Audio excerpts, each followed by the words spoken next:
Бокальчик. Наш бренд називається Дарка Мара. Ми займаємося виготовленням жіночих сумок. Це все ручна робота. У нас є 3 види сумок: це з бавовняного шнура, шкіряні і в'язані. Різний колір, різна форма, все робиться гачком. Кілька раз я розпускаю. І не раз.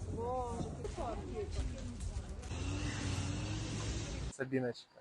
Вона займається виготовленням картин з засушених квітів. Такі великі складні рослини, то вони препаруються, вони розбираються на часточки, всі пелюсточки засушуються, потім вони заново збираються, клеються разом.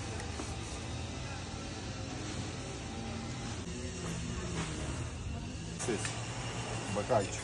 Стеклянный.